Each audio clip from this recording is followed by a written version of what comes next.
Good evening, everyone, and welcome to this session and this edition of Societal Chats with one of my amazingly favorite people and a good friend on the call today. So I'm so delighted to introduce Jagadish Babu. We call him JB because, that's so much more fun than calling him out of with his full name. So welcome to the chat, JB. Thank you so much for being generous with your time today and sharing with us your perspectives. Let me go ahead and share a bit more about JB. So JB has his early professional roots in Intel. He was at the cusp of the high-tech, large-scale usage of technology kind of environment, and especially in the context of human endeavors, as he likes to call it.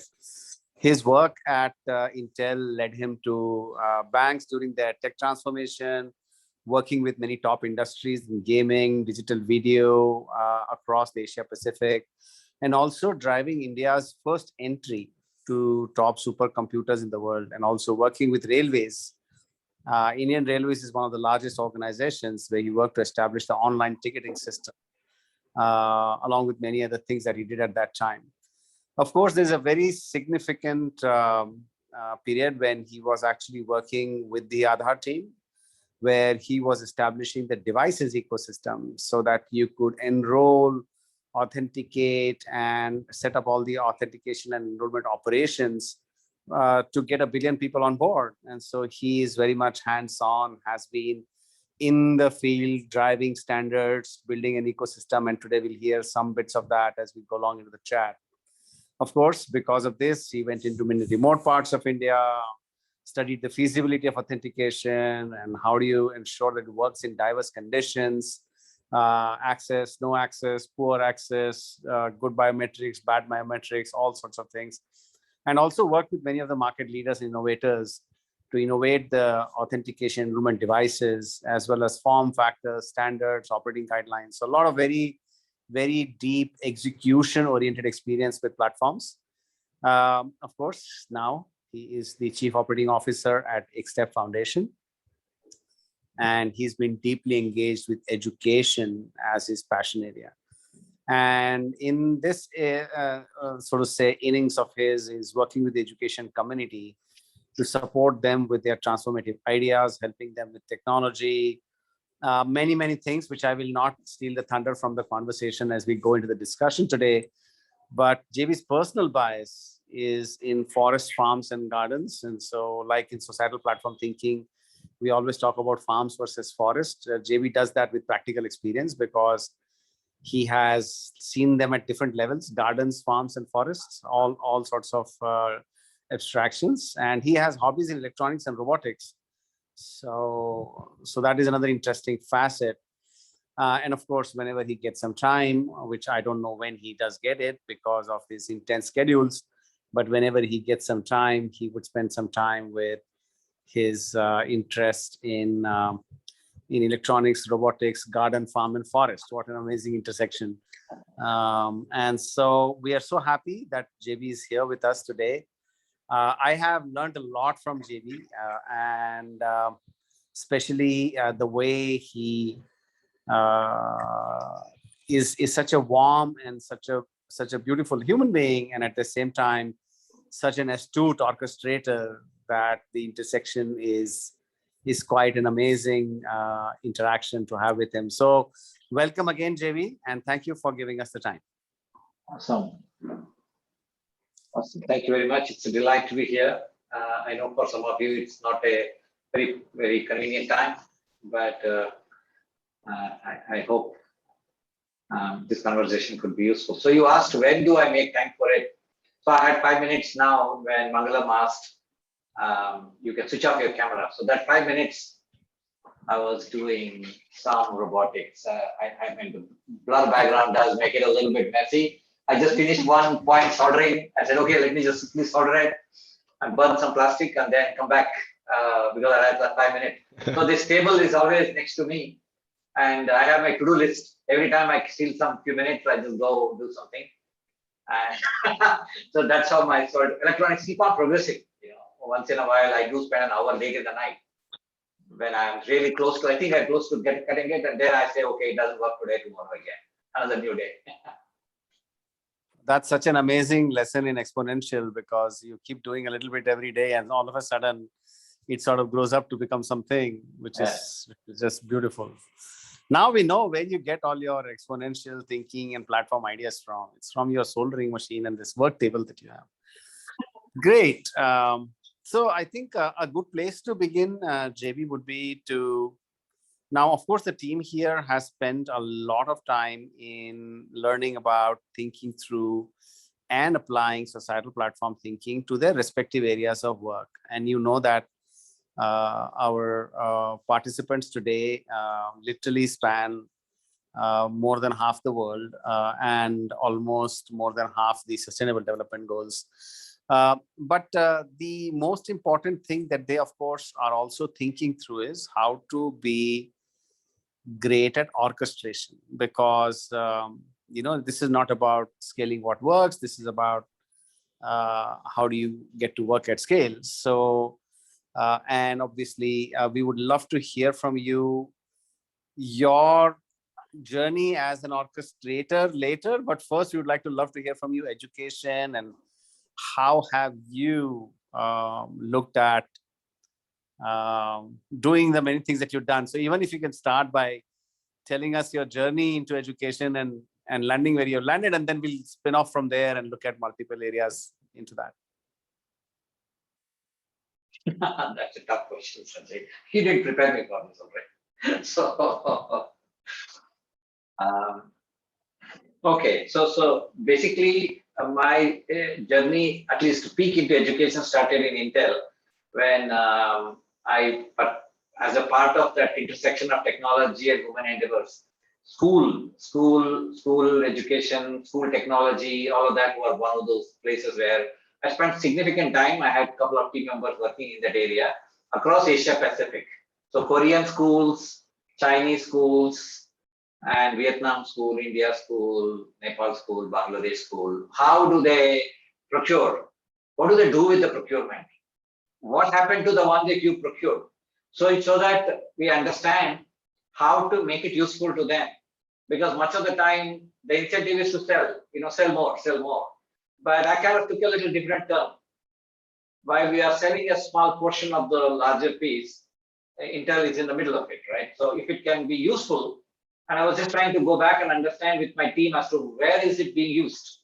And that's when I spent a lot of time from 1999, when desktops happened in the world, right? Desktops started becoming mainstream, and we could afford a desktop, 50,000 rupees, Indian rupees. And similarly, most of the parts started becoming affordable, and government started buying. And so EduTech was one such thing.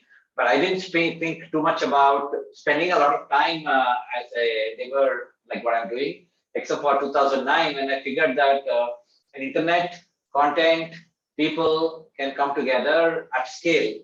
Many of those scarce resources, what we consider scarce, and that were roadblocks, can become abundant. When it becomes abundant, it creates great opportunities. So that is my one vision note I have written. I can happily share with you guys. In 2009, and then Aadhaar happened. That's when I put a break to my endeavor there, and I joined Aadhaar. And then 2015, I had an opportunity to revive that thinking. So it's essentially 2009, I really put it down. And then 2015, I had an opportunity to work with some amazing people, including you, to kind of bring it to life. And that's great. Amazing. No, that's brilliant. What a route to begin from. Now, in the context of as we practice in societal platform thinking, that there are the government, civil society, private sector, ecosystem, what we call as the system, right? And the question is to orchestrate this system, help the system work with. So there's a whole aspect of aligning. So I'd love to hear from you, your perspectives on what are some of the interesting, important practices, your experiences, your learning on how do you align a diverse system around a journey, around a cause? Yeah, it's very important. Even as one thing that I learned early on is leveraging complementarities, even as an individual, is very important. It's impossible to pick up all the skills there is as one individual. There is just way too much to know. It's actually much better place to actually surround yourself with all the competencies you need and leverage that to put it to use for whatever you're trying to do as an individual. Like, for example, Vivek Raghavan, his IQ and his thinking is unparalleled in our opinion. It's no point actually trying to be Vivek Raghavan. Just absolutely no point. Or yourself, right? Which I call the Sanjaya, the one who has a foresight. What's the point? Actually surround Sanjaya with around you and you're done. You're started. You are 100x possibility now because you can just mix and match. But the same thinking I see at work in societal missions, right? One is the space to give to people and the organizations around you to exist in their core area, and he connects the mission to include them, expand the boundary to include them. It could be an organization with certain focus, let's say in the education space, an organization comes up with a core teacher focus. Imagine that they become, and they've spent years, decades doing what they do. Right. Just giving that space to them, they know pretty much more than anything that you could imagine as an organization because they have spent the time. Now, becoming inclusive in your thinking a little bit, creating that space, it's very important to create the space and a role and a recognition system because eventually everybody wants to feel that they contributed, they get recognized for it. So creating spaces where they feel contributed to and get recognized for, and having space here for decision making where they come and participate. Those are the systems where I feel it's very important to make space for all of these things to happen. And let them operate with their agency to let them do what they need to do. As much as we can think about as a collective. There's no dictatorship, therefore, doesn't work in all of these collective places. But I think collectively we can figure out a way to go ahead together to the common destination, which is more or less aligned to where you wanted to go in the first place. If you could just have that lot of conversations there, it's important to carry that. But the larger story of 1 + 1, is it 10 or 100, could happen because of those amazing complementarities people and organizations bring. I feel it's very, very important. Like, for example, in the education Diksha story, there's a Tata Trust, there's a CSF, for example, and there are many, many organizations. You can see their diversity, but at the same time, and you bring them along, there's a lot of value. That's an amazing point you're making, that complementarity as a mechanism to drive alignment. I think this is a very interesting lesson for us because most of the time people would associate the thinking of alignment as somebody, people who are aligned to a common goal. But I think you are putting a +1 to that. That common goal is given, but it becomes even better that you have complementarity and then sort of it fits in together. I know that you work across ministries, departments, different kinds of organizations, NGOs, private sector actors, different kinds of technology players, at the same time content creators, textbook publishers. The list is so long that even if I put together all the names, we would spend an hour discussing who all you are orchestrating. The question I think is very useful for us to learn from you is, how do you co-create with such a ecosystem, right? Because obviously alignment happens, there is complementarity, but now you have to get into the act of creation. So you have to work together, build things together, bring 1 + 1 and make it into 11 rather than just go around distributing what each of them have. And you have been orchestrating not only for the sake of connecting people, but actually making them co-create. So what have been some of your insights on how do you co-create with an ecosystem? I think in many ways, it's like if you see a parallel, a test bed, a breadboard and electronics that we all use, you create people to come and play with, right? You have to come and let people play with. But more importantly, there is a space for us to listen to what their core cares are of the individual groups of people. And how do you make, and what are they doing so far in their practices? And I'll take an example and take you through this, right? Let's say 2012-13 onwards, digital content creation is a plaything, like our electronics thingy, plaything for teachers. Some of the early expert teachers create content, and they try to create their own websites. Right? They put it up out there, thinking it's my offer. So this is a practice. Now imagine you listen to them enough to say that their goal and care is to reach with their expertise to as many people as possible. And imagine every state has thousands of those. Now, and aligning the care and the current expertise, but just doing a little bit of an increment, a little bit of a shift. It's actually not a shift as they see it, but when you see it, because you see it's a global scale or a national scale, imagine they all come together on a larger platform, contribute, create, curate, and offer it as a service. And state group creates a group of thousands of teachers and allows them to create content for the entire set of textbooks. Then you have a content factory. Then you have all the textbooks with content out there. This small shift of one individual teacher, thousands of them coming together to create the full content sufficiency for the state. It's a journey where I think it has a long way to go because of the saturation levels take time to reach. But that's a route of co-creating with by aligning cares first. The second part of it is aligning their practices, aligning to their practices, not aligning their practices, aligning to their existing practices, which is I create content for myself and I put it on a YouTube or a website, and I spend a lot of time trying to create websites and all that. Imagine all that is given to you with your name, recognition comes back to you, you publish it to this system. I saw, like, as you would see in energized textbooks, 38 states and union territories came on board because every state had thousands of people. Doesn't matter the size of the state. Even the smallest state has 1,000 people to count on to. So that's one way to co-create with large set of people. I just took two examples, but then if you have a script, a larger script to offer to, which is aligned to the larger vision that they are going towards, I would think that it's just a matter of aligning to their practices and their cares, and things would happen because you are okay to give space to them to play on the system. But creating the platform to play platform is very important. And that's possibly one way to bring a lot of people together, including organizations, individuals. Some of the individuals are as powerful as groups of people.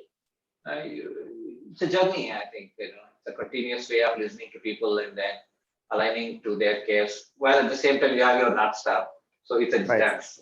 Right. I think that's amazing aspect of going where they are and working with what they have. But you've also been focused on not only meeting them where they are, but building their capacity. So orchestration is also about raising their levels of capacity as well as the ability to embrace the innovation, do new things. So I think the third leg, which would be interesting to learn, is what have been your experiences around building the capacity of the system, which again has all different varieties of actors, so that they can sort of create a positive spiral towards embracing the innovation and going forward in their journey. Yeah. Maybe next time we speak, you said the third thing. What I want to know, what are the first one and two? So I have some template going on here in this conversation. Yeah. So you talked about aligning, then you talked about co-creation, and now we're talking of building capacity. Yeah. Yeah. It's amazing, isn't it? Yeah. Again, here I think the co-creation process needs capacities, complementarities to be built up, because it's not that everybody are ready to run from where you want them to run, right? But again, the process thinking is very important. You imagine that you have 3 steps to the well, to climb out of the well from where you are right now into the larger world. You need to align that they can climb, right? It can't be anything complicated. One small example is in Aadhaar, there is something called in UIDAI, Aadhaar, the Indian identity system, called UIDAI. There's something called best finger detection. See, it's a common sense if you just go into biometrics for a moment, switch your mind to biometrics, that we have 10 fingers. And depending on the profession, some fingers get used the most. And some, depending on the profession, right? If you are all doing computer typing, possibly only the 6, 9 fingers get used. But if you are like a BD worker who's storing tobacco leaves, chances are these 2 fingers are totally worn out. You are also different professions. If you are doing masonry, chances are all fingers are worn out except for these ring fingers or little fingers.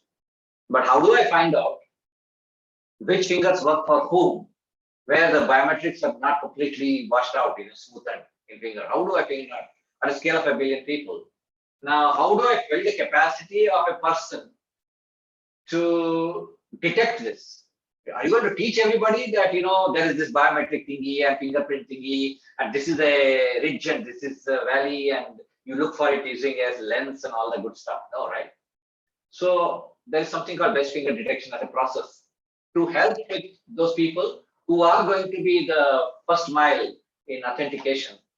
They can identify themselves using a small process, which is a tool that's built, which leverages the same authentication thingy, which is to put 1 finger on the slab, on the sensor, and you just put all the 10 fingers, right?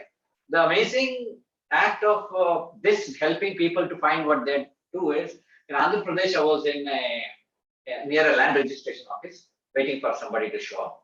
And it became curious for me to know that, okay, I'm here. They do authentication inside for all their land registration. I just knew somebody and I walked in and I just stood there. They brought a lady, a very old lady, on a chair. They brought the chair only into the room. They wanted her to register, help her, use her biometrics for some land transaction. She kept telling people, my this and this, some combination of fingers. This works best. This works best. This is what you should use. Okay, so this lady has gone through that best finger detection. What doesn't matter what she knows about the name or not, but she knows that these 2 fingers work best for her, and she's able to offer that, saying, use this, it will work. She's already 90 plus, and skin is all very loose and pretty, actually no muscle on the fingers. Therefore, it's very difficult to do authentication. But a small process included. So capacity building, you could actually use technology, or you could use any other information dissemination, or add a small practice into their life that you have to wash your hands if you are a worker whose fingers get grease or whatever. Small things that you could add to bring them to the small next increment, not a whole lot. And slowly you have to build on to the bigger things. Therefore, ambition also is limited or capped by the capacity of the system.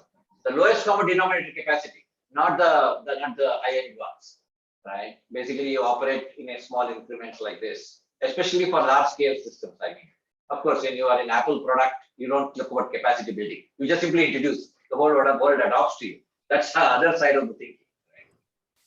You described a beautiful spiral that you align someone +1, then you go ahead and sort of help people create something which is contextual and useful +1. Then you go ahead and build the capacity of people and the ecosystem +1. Then of course you come back and you keep doing this, align, innovate, and so to say, build capacity, align, innovate, build capacity, and we are off to the races, right? So that's a phenomenal story. Let me interrupt your thought process with another example of a +1, right?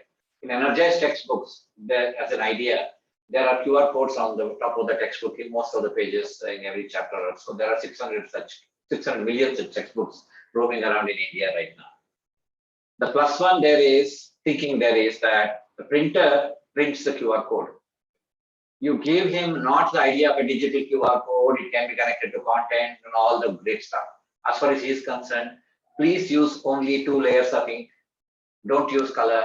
Only run a black run, and that too, so that you don't have a smudge. And you should have this much size. All of that you only tell him. So the offset printer and the person, the DTP person who places the QR code, he just gets only to that level of a new practice that you are introducing. And I give him a small app that says, in case you have placed the same QR code in all pages, this will tell you that this is not a unique QR code, just so that it doesn't make some small issues, mistakes, oversight. So small capacity addition, and that's all. You're done. You paste the QR code, somebody will print it, and what happens after that, you need not know. But if you're interested, you can know. But that's a small capacity addition, as an example. And that way, everybody prints scannable QR codes. Otherwise, if you don't tell them, they'll run an offset printer. You can see a small smudge of a line, a red line or a blue line coming, and that makes it a non-scannable QR code. One small issue, and the whole textbook is wasted. Micro capacity building. That's Very amazing. small, very small. Yeah. Guys on the call, anyone? Any comments? Any questions for JB?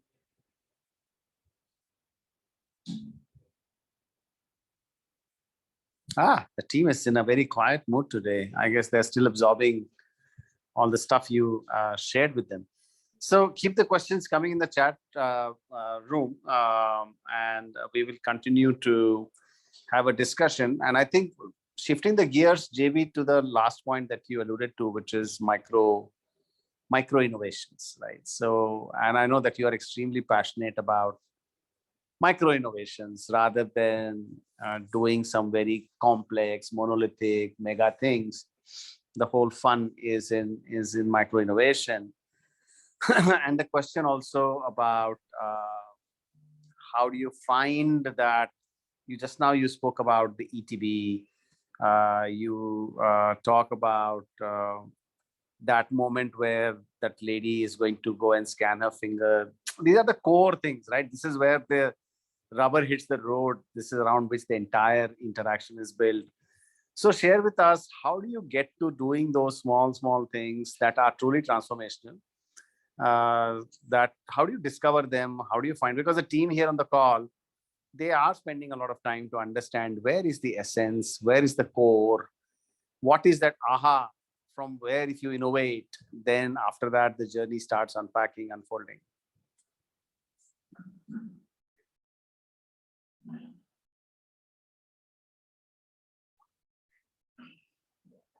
Before we get to micro innovations, one of the thoughts that I want to share is in your area of care, if you are in constant action, what's the next move? What's the next move? What's the next move? These things show up very easily. Let me tell you small stories, not from my work, but in the industry, right? Which you see, all of you may be seeing it all the while. If you notice, this is kind of what works at scale, what the societal platform construct of scale, what works at scale. Essentially, small things, well packaged, and which is in the intersection of people's care and people's feasibility, is where it has any chance of survival, right? Imagine it throws a bunch of seeds into the forest. What survives, what grows, is in the real, very close proximity of possibility. Some of them succeed, and those seeds that are very hard and need a lot of moisture will never grow, right? Because surface may never be so moist unless you are in a evergreen rainforest, right? But there may not be enough sunlight there for this thing to grow. Therefore, it will not grow again. So there's many things that have to happen. So in this feasibility and aligning the care and the feasibility in the design thinking sense, there's a small things only can happen, right? If you see iPod, the music iPod, it took an existing MP3 specifications, and it's nothing more than MP3 player.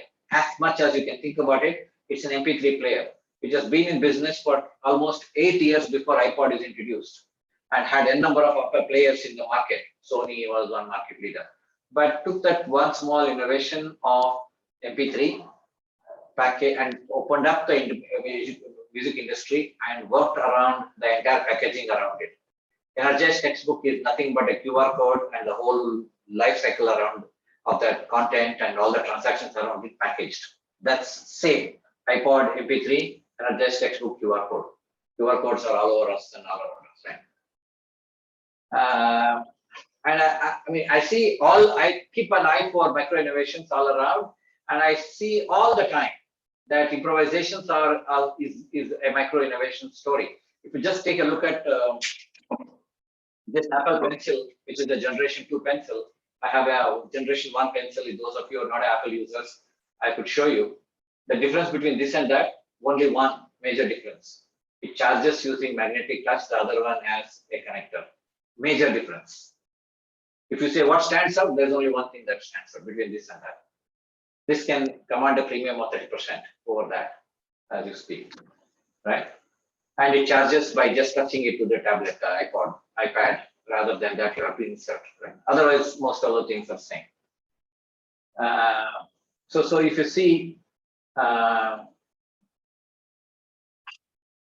so in some sense, taking small bits of technologies and coming out with improvisations is important. Few examples that I thought of talking was in Aadhaar, the iris authentication is a small improvisation, but I thought was a great possibility unleashed. Just to give a sense of that story, those of you in India who have gotten iris authenticated, iris enrollment devices, or if you go to US, some of the stations you have iris or scanners which look like binoculars, big heavy binoculars. Imagine using them for authentication on the ground. Heavy duty binoculars, each one of them weighing more than half a kg. But the possibility that this cell phone camera, which has got a 3 mm, 2 mm aperture, can I use that for authenticating iris? Small question, right? Yeah, but this, that. But if you provide the people with a test bed and allow them to come in, what I found was creating a small innovation space around that. We had more than 30 vendors across the world. Many of them just set up for this purpose. They set up companies only for this purpose. I can innovate on this. Created plastic 3D printed machine, 3D printed containers, and some of them are cardboard containers. They sent it to the innovation zone. I was just saying that this platform to create a micro innovation led to a birth of an industry by itself, where small form factor iris authentication devices, which had tremendous amount of small factor innovation built in. Okay, it's not small by any measure, but I meant that in the scheme of things, it is just form factor reduction and putting everything on a small chip instead of a heavy duty chip, reducing everything to small, but providing that small space so that the authentication becomes possibility. All of these, I would call them as places for people to come and mess with and innovate. It's just not with technology. It's also with people's practices, processes, as well as technology, of course. Technology lends itself very well for all of these, but the same thing applies for people, practices, processes, all of that. I think the point you're making is about keeping an eye open for small innovations rather than developing long list of features and building massive monolithic systems with crores and lakhs and millions of rupees and then going live. Vis-a-vis looking for small inflection innovations and working up an ecosystem around it is an important takeaway. So would love to hear your closing perspectives. First of all, before I close, another perspective I thought of answering. Yes. To Jack, is that if the governance model is set up such that larger public good is manufactured, larger public can govern. It's a difficult problem to engineer because you are allowing people with limited ownership, limited involvement to govern, to have a say in what you do. But that's another way to actually allow for eventually governments to come and play into you. Because if that grows into something super big, well, everybody may want to come in and play with it. Not everybody governments especially may not want to manufacture everything that is already available as a public good. So in creating public goods, creating spaces for people to come and participate, eventually I would think, I'm just maybe jumping with the leap of faith, governments will also come and participate because it's in their interest. I see a small evidences of it often. I may not have big evidences to share here, but that's what it is. I hope it was relevant to you, Jack. but this was very interesting conversation. The questions were interesting. So thank you very much. I enjoyed preparing for it, with just crystallizing my thoughts around it. Spent much time, and some of the questions are very insightful. I appreciate the time you have given in listening. Listening is one of the biggest value adders to me. Whenever people listen, I get ideas. So every time I have to have some ideas, I request Sanjay's time and I just talk, and I get most of my ideas sorted there. So fantastic place that you provided for me. Thank you very much. It's a great offer. Thank you so much, JB. Ever grateful and looking forward to the journey ahead. I know that all of us are on a long arc, and so we will continue to intersect as we go forward on our respective missions. So thank you, everyone.